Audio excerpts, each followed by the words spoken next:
Right. Hi, everyone. This is Alexander Lim, and welcome to Author Story, where every episode we speak to various authors on various topics of interest.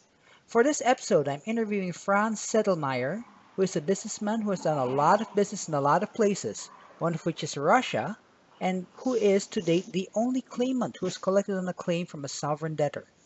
He is the CEO of Mark LLC, which specializes in international dispute and crisis management, and he is also the author of Welcome to Putingrad, which you can check out by clicking the link below. So, Franz, welcome to Author Story. Thanks a lot for being our guest. Thank you for having me, Alex. How are you today?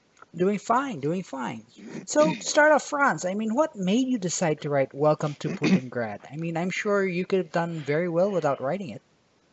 Oh, I'm sure too, but for me, I think it was important to get my own story down on paper Hmm. and do that with keeping the historical context in line. Right? I've lived through a very, very interesting period of history. Yeah, I must Uh, say. we, s- we saw we saw the wall come down between East and West Germany. We Yeah. have seen the USSR implode. Hmm. I have had the opportunity to go over there in 1989 when the USSR still was intact Hmm. and saw immense business opportunities, Hmm. and actually then spent 7 years until 1996. Wow. And it was a very exciting time, and the world was shifting. And Mhm. I have a feeling we're not going to see that again in our lifetime. Yeah, likely not, likely not. So let's get down to brass tacks here, Franz. Vladimir Putin.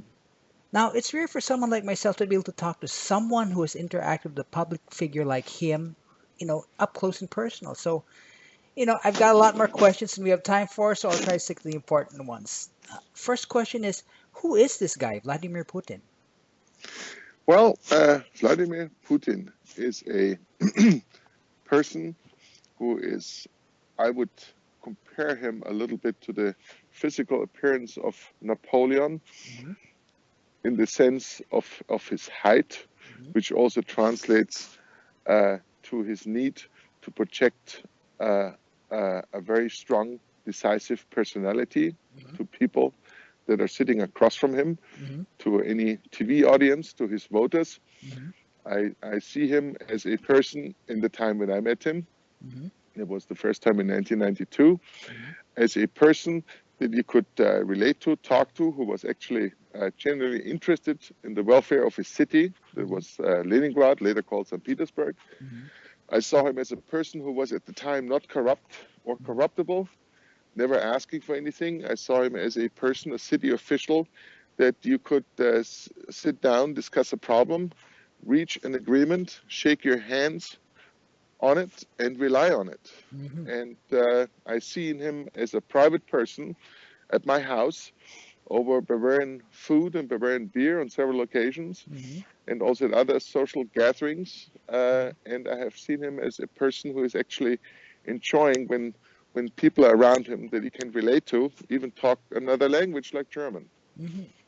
Okay, so this really comes across. This is an image of Vladimir Putin that's different from the one he's projecting today. The black belter in judo, the guy riding the horse without a shirt, that sort of thing. So Right. I'm a little surprised by this.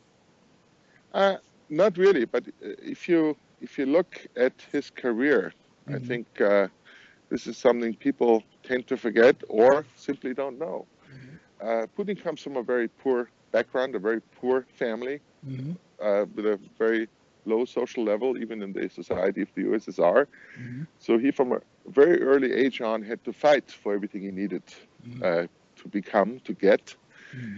And he received early on support, for example, by several teachers in the school. Hmm. He later on qualified to join KGB. He Hmm. became not the typical James Bond type person he's trying to portray, Right. even though he's a martial arts guy. Hmm. He became a recruiter, someone who is recruiting informants. Hmm. I'm not talking literally spies.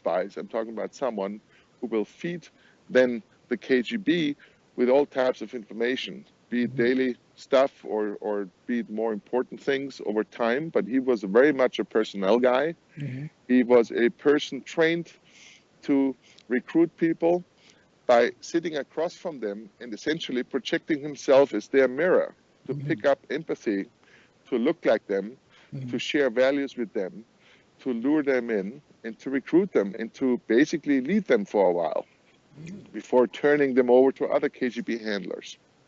So given that, he is set in this East German theater. East Germany collapses. Basically, he comes back after the wall comes down in 1990 to St. Petersburg. He goes to law school. He's officially out of the KGB, but the thing is, he really never was out of the KGB. He gets a new assignment that is to fix problems for his mentor, Anatoly Sobchak, who is a professor of law at the Leningrad University. He's also the first democratically elected mayor of St. Petersburg. When he got elected, the city was still called Leningrad. He's now faced with a situation where he works for someone who is absolutely corrupt, who's absolutely on the take, who is using this new democratic society to enrich himself, his family. And he's faced every day with solving this person's problem. He then is also tasked with building up foreign investment in the city, which is hard enough, given all the corruption and the graft and the current mafia problems. I mean, 1990s were the wild days. St. Petersburg was the murder capital of the USSR and then later Russia.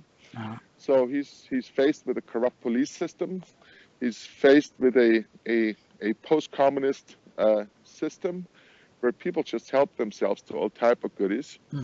So here's a person like me coming to him, reaching out because I'm experiencing this type of problems. And actually, at our first meeting, he's not helping me. As a matter of fact, he acts like he wants nothing to do with it. So it took me a while to make him understand that we are not against the city, that we are not just there for commerce, but that we're trying to integrate a business, that we have jobs that we are creating. We had 150 people working for us at the time. And by revenue, one of the larger investments in the city. And then we became friendly and basically had a very good, very cordial, very warm working relationship, owed also to the fact, I might add, that we both spoke German. That is a language he loves to speak. And he nearly speaks perfectly. All right, cool. So this is definitely thanks for that insight, because I mean this is definitely a different image of Vladimir Putin from what people commonly know or what's projected on news and all that stuff. Right. So Franz, go ahead. Yep. Good. And having said that, this type of loyalty that is displayed to people that he was working with, that he displayed to the mayor, became his ticket, his entrance ticket to the Yeltsin clan. And that's why Yeltsin hired him and first employed him as chief of the international department in the Upravlение delami Prezidenta, which is the presidential administration of affairs. Then on, he went to become the KGB chief, or then called FSB as a rename, but it's like the same organization, just a new name. Right. And then he was appointed prime minister for a short stint. Then he was appointed as acting president in 2000. Actually won the popular vote. Okay. All right, cool. So Putin, when he in 1996, I believe this was, he went to Moscow, and he got a job with the UDPRF, which is the Office of Affairs of the Russian Federation. What exactly is this organization? What does it do?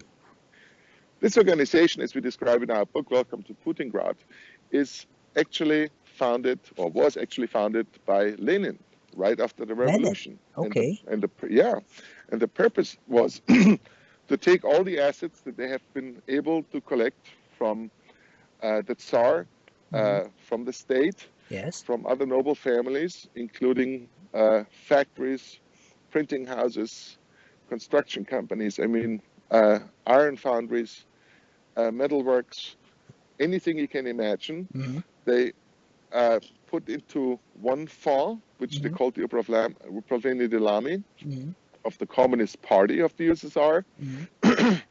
And this organization practically provided everything to party members, to judges, Mm-hmm. to people in politics. Mm-hmm. I'm talking from healthcare to a car, personnel, driver, goodies. Wow. They earned money. It's a billion-dollar enterprise, even in those days. Right. And anyone who sort of does not follow the party line loses his privileges bestowed upon them by that particular government office, Mm-hmm. this president's office. Then, of course, when the putsch happened in 1991, Mm-hmm. Yeltsin took over the regime and Mm-hmm. basically made sure the USSR is disintegrating. Mm-hmm. And the first thing he did, he took the Upravlenie Delami, Mm-hmm. president of the Communist Party, and turned it into the Upravlenie Delami of the president of the Russian Federation, Mm-hmm. with the same goal to control basically industry and the freebies. Mm-hmm. And so he actually controls everybody in any hierarchy, legislative, judiciary, executive. Wow. And it's also a cash box. Mm-hmm. It's this entity is unaccountable.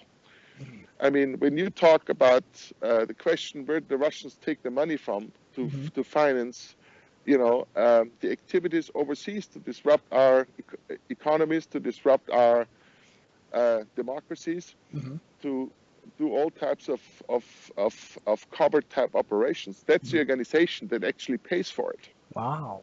Okay. And so you can see the impact. Now, it Yes. has also served as something else, and that is as a tool of graft. The Yeltsin family went out and used the Upravlenie Delami to confiscate assets from other people. Mm-hmm. And they have done that with our company and with our real estate as well. And that's why we ended up in confrontation with them. Right. Okay. So this is a big organization then, and I guess the it's I mean it's very situation that would explain why people outside Russia probably would not have heard about it before. I mean, this is pretty powerful. Not just that, it's for some miraculous reason, the Upravlenie Delami and its companies. And mind you, it's an organization that by its own admission is worth 600 billion US dollars. Wow. Okay. Billion, not million. Right. Billion. And no one has put this organization on any sanctions list yet. Mm-hmm. Okay. So Got they're that. free to operate, including overseas. Mm-hmm. So, all right. So I guess this kind of leads into my next question. I mean, there's a lot going on in the U.S. right now with what's this? The FBI investigation, President Trump about Russia interfering with the 2016 presidential election. So, do you think these concerns are valid? I mean, particularly given that something like the UDPRF is involved, might be involved. Right, right. I think it's an absolute given. Mm-hmm. And the reason I say that is because I know the works inside out Mm-hmm. of the FSB, of the SVR, that is the Foreign Intelligence Branch. Mm-hmm. Um, and this is not something that Putin has to give a special order for. This is Uh-huh. their standing operating procedure, Mm-hmm. meaning what they have done in America, they have done in dozens and dozens of other countries. And when you take a closer look at the political shift to the alt-right that we are Mm-hmm. experiencing in Europe, Mm-hmm. you're looking at Poland, Mm-hmm. Hungary, Mm-hmm. now the Czech Republic. Mm-hmm. You will see candidates that all are involved in one way or the other with the Russians, where the Russians went out and actually donated to the cause. Mm-hmm. They have supported them with cash donations. Mm-hmm. They have supported them exactly like they did in the United States through social media. Mm-hmm. They have featured them on their own propaganda channels like Russia Today, or what you call today RT. Mm-hmm. So they have been involved in every segment trying to further their own cause. Mm-hmm. And the reason they're doing this, and that is also the reason they're doing this in the United States, is to create discord, to create havoc, if possible, Mm-hmm. to make us shift our values of freedom, of democracy, of fair elections, Mm-hmm. of the rule of law. And all that is rooted not just in what used to be a communist ideology. Mm-hmm. There is no more ideology that is at work in Russia. All right. Putin and his friends are not ideological in nature. Mm-hmm. That's not their goal, not short term, not long term. Mm-hmm. What they're doing is they're fleecing Russia. They're actually taking Russia's assets and they're putting it in their pocket, and this money goes overseas. It comes to us. Mm-hmm. It's here in the United States, Mm-hmm. it's in the United Kingdom, it's in Cyprus, it's in Switzerland, and they're basically trying to reform our countries, our Western countries, into something more of a model that they would like to see, where they can act without impunity, Mm. and where they can divide us also in our uh, I would say ethical, moral, and judicial standards. Mm-hmm. And this is their ultimate goal. Mm. Okay, so what I'm getting here is that it's sort of like they want to set up I know, for lack of a better term, sort of like a puppet state, a state under their control. Is this correct? Yeah, I think that's the dream. And they Mm. have gotten amazingly far with this dream. You Mm. know, who would have thought of that 10 years ago? Yeah. I mean, you remember what President Obama said about Russia. He said, at best, it's a regional power. Mm. Now, I have to say that when you look at Russia's GDP today, Mm. it's only about 1/20th of that of the United States. Mm. So economically, militarily, strategically, Mm. that was a well-founded remark by Mr. Obama, and it reflects reality. However, the use of social media in other means, such as recruiting politicians. Mm. I mean, don't forget, in my country, Germany, we had a chancellor by the name of Gerhard Schröder. Mm. He's in the employ of a Russian oil company now, Mm. and he's running around together with 50 other German politicians, all working and paid for by the Russian Federation Mm. and their state holdings, Mm. to lobby on their behalf. And what happens in Germany surely happens in the United States and other Western democracies. Mm. Okay, okay.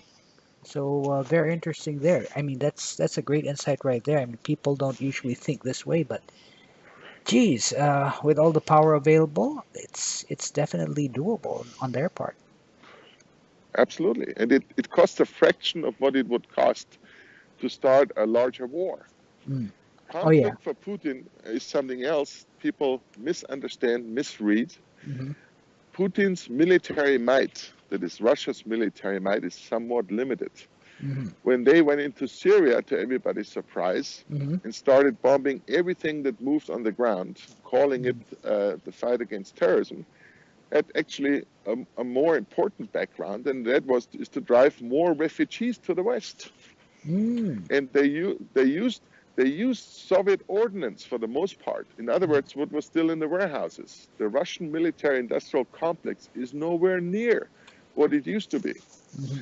And so the capability to produce weapons and wage war over a longer period of time in a larger conflict is just not there. Mm-hmm. And every time Putin and his regime end up in trouble, with problems, with people in the street, tired of corruption, election rigging, etc., Right. he's starting a conflict somewhere, be it Crimea, eastern Ukraine. We have seen him active in Libya, in Syria, but it's all somewhat limited in approach, and it's somewhat limited in time and intensity. Mm. But it always goes to deflect from the problems the regime has internally. Okay. Okay. Interesting. And I just like to go back a little bit because I mean, you mentioned recruiting, and I mean, historically speaking, even during the like I remember like during the Cold War, the Russians were said to be very good at playing the game of recruiting. Uh, Oh, absolutely. yeah, even better than the CIA, I understand. Uh, but I mean, the recruitment over here, it's not just for intelligence, as you mentioned, it's also politicians and other influential people. Oh, it is a situation today that is driven by money. It's not so much driven by politics. Mm, mm, okay. You have to imagine, put yourself in the shoes of Putin and his friends. Mm-hmm, They got money which actually is no good to them in Russia. mm-hmm, So they will bring these funds outside. mm-hmm, So they actually, and this is the beauty of their scheme in their mind, mm-hmm, is they're using our Western rule of law to mm-hmm. protect their stolen assets. And So anything to that end they will do to protect their assets.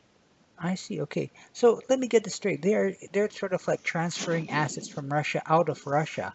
Now, do these assets are these assets like the capital that is used to recruit people, to recruit influential people in Western nations? Absolutely, absolutely. Oh, okay. At many times when you look who's contributing to parties, it Mm-hmm. not necessarily comes from the Russian state or from the Upravlenie del Army alone, Mm-hmm. from their what I call from their black ops funds, Mm-hmm. but it also comes from oligarchs Mm-hmm. that try to keep a friendly relation with the Kremlin. Mm-hmm. And you will see that also internally in Russia. For Mm-hmm. example, you remember the Fabergé eggs? Yes, yes. The Fabergé eggs were bought back by a Russian oligarch and made a present to the Russian state, to the Mm-hmm. Kremlin, Mm-hmm. and now the collection is nearly complete. Mm. So the Konstantinovsky Palace in St. Petersburg Mm-hmm.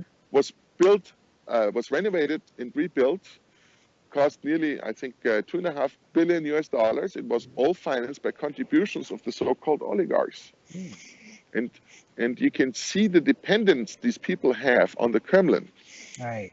And I mean, they can be billionaires, but essentially, Putin looks at them as serfs, Mm-hmm. Okay. and that's how he treats them. All right. So this is interesting because I mean you mentioned how Putin occurred to you back when you first met him. You know, you'd speak German with each other, you'd have dinner with beer and all that stuff. How Right? how is how is the Putin now, in your opinion, different from the Putin of back then when you first met him? The Putin now is holding on to his presidential chair every single day. Hmm. People, sorry, let me go back a little bit. When he went to Moscow, he quickly understood that the loyalty displayed to Sobchak he has to display Hmm. locally, and that's why the Yeltsin family picked him up Hmm. and promoted him Hmm. and helped him along all the way until presidency. Hmm. And he was very good in holding back. I mean, there comes his KGB training again. He can change his colors Hmm. instantly. He's very, very good at it. He can be the nicest guy in the world 1 second. He will switch around and he can be as cold as a fish. It's Hmm. just amazing. I've seen him do it on several occasions. Hmm. So what we have now is we have a Putin that is afraid to lose power because he's got no place to go. He What do has you mean? no he has no, I mean, when he steps down as president, I don't Okay. care if it's to elections or being replaced someone, Yeah. it's not that he's going to emigrate to Switzerland because eventually somebody will open a criminal case against him Hmm. and his people. Right. So they have no place to go to in the world. Hmm. They have no way to handle their money Hmm. without some type of a power arrangement. Hmm. So he will do whatever is necessary to hold on because he knows either he will be locked up one day, Hmm. or secondly, he will come to his oligarch friends who are holding his money. He will demand his money, Hmm. and they will look at it and say, well, I'm not going to pay this guy 5 or 10 or $20 billion of his money. Right. It's cheaper to shoot the man. And Right. Putin is no dummy. He knows that. I mean, I'm saying this a little bit with a lot of color right now, but Uh-huh. essentially that's exactly what it comes down to. Hmm. So whatever he does today is with the intent to stay in power for as long as he possibly can. Mm. And when you see the Putin of the day that I worked with, Mm-hmm. he was a honest guy, not Mm-hmm. always very open, I might add, Mm-hmm. but he would tell you to your face what he would do, and he would stick to that. And today, when you see him talk, I don't care if it's in private or in public, Mm-hmm. you can pretty much assume that what he says, the exact opposite will be true. Mm-hmm. And this is the biggest change, the transformation Mm-hmm. from a person displaying loyalty to a person that now wields absolute power, in his opinion. Mm-hmm. Okay. So I have to ask this. I mean, both out of personal curiosity and to contrast perhaps who Putin was and who he is now. Do you think Putin still cares about you today in the way that he cared about you in the past, so to speak? Honestly, I don't have an answer to that. Okay, all right. I, I, I'm still walking. So Okay, right. I've been in a contracted legal dispute for over 20 years with the Russian Federation. Yes. They've, we have handled over 140 legal cases. Mm-hmm. The number of threats that I had received was rather limited compared to others. Mm-hmm. I know that most of the people that are in legal disputes with the Russians are on the Interpol Red Alert list. Mm-hmm. There's all types of charges being fabricated against them. Mm-hmm. Uh, we didn't have that. Mm-hmm. So there's clearly a difference in approach with Okay. me, and I can't really explain that. All right. Whatever it is, but I've been an insider in St. Petersburg, and I know half the people doing things these days, Mm-hmm. from Igor Ivanovich Sechin, who was Camp d'Aide to Mr. Putin in the day, all the way to Viktor Ivanov, who is their so-called drug tsar, Mm-hmm. or German Gref, the head of Sperrbank, Mm-hmm. Alex Miller, the head of Gazprom. I've all seen their relatively humble beginnings. Mm-hmm. All right. And definitely now they're in positions of power. Absolutely. And they yield that power, and you can see that every day. Mm-hmm. And the problem with the regular Russian person is not just the corruption, but also the fact that he cannot defend himself against all the ills that will happen to him. Mm-hmm. The rule of law is not there.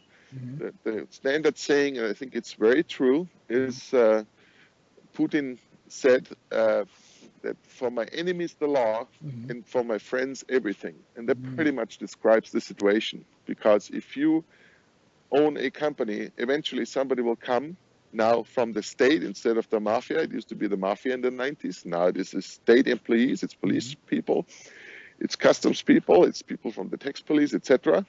And they will try to take over your business. And if you will not allow them to take over your business, they will trump up charges and send you to jail. Mm-hmm. And the police is in on it, the tax police is in on it, Mm-hmm. the prosecutor, the judge, and you don't have a chance. And this is the frustrating part. And that's also that happened to a lot of friends of mine. Mm-hmm. And I'm still connected. My wife is Russian. We have been married for over 25 years. We have 2 children. Mm-hmm.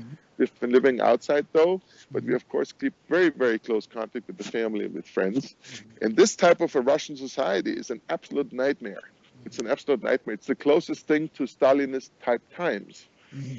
except that it happens not to 80% of the population. Right. It happens maybe to 10% of the population. Mm. But even the small people have these problems, because when they drive down the road, the traffic police will stop them, and if you don't give them a handout, they will take your car or confiscate your driver's license. Mm. And there's absolutely nothing you can do. Wow. Okay. So I was gonna ask you as one of my closing questions. If someone is thinking of setting up some sort of relationship within Russia, business or political or whatever, and you only had time to tell that person one thing, what would be that one thing you would say? Don't go to Russia right now. Okay. It's not worth it, because you're going to go in and they will promise you anything just to have it there as an investor. And the Right. moment you have placed the investment, your problems will start. And 90% of your time will go into keep your operations running and keep your assets in your hands. And eventually you're going to lose out, because you're just a guest in this place. It's their country and their system. Mm. And unless this system will be reformed, and I'm telling you, this will take more than a generation. You Mm. cannot change a judiciary. You cannot change a judiciary within a period of 2 or 3 years. You have to change generations of judges, Right. and you only then will find the rule of law that is necessary to upkeep a democracy, Mm. to upkeep values. And we are making the mistake right now that we are looking at Putin and we look at him as a strong person, Mm-hmm. Mm-hmm. while he's weakening everything we believe in. Mm-hmm. Right. Okay. All right. All right. Got that. I geez, I wish we could talk longer, but we're a little short on time now. So, let me give you this last few minutes. Are there any last words of wisdom, Franz, you would like to share to inspire our listeners? Don't take Putin too serious. Okay. Don't take Russia as a superpower. Hmm. We know what Russia is. We must come back together on the same page. We must reunite the Europeans, the NATO members. We must put our difference behind us. We must confront a regime that is built in corruption on graft for our own good. And if we don't do that, we are likely to lose that war in the long run. Okay, well, very good words right there. So, in closing, then, the book for this episode is Welcome to Putingrad. The authors are guest Franz Sedelmayer, and you can find this book on Amazon.com as well as in welcome to Putingrad.com. Is this correct, Franz? That's correct. All right, cool. And I hope you have fun with it. It's written in such a style that you will also get some laugh out of it, because it's everything is serious, but there's always someone there who will laugh to Mhm. stay sane, and that's the approach we should all take. All right. Well, excellent intro to that book right there. So, check it out, people. So, Franz, thanks very much for being an author story. It was very enlightening, I must say, to get your insider's look on Russian Vladimir Putin as well. Thank you so much for having me, and I hope this was not the last time. Take care. Yeah, you're welcome. So, everyone, I invite you to go and check out Welcome to Putingrad as well as to subscribe to our channel if you want. Bye for now, folks. I'll be back next time on our Author Story weekly interviews with another inspiring author.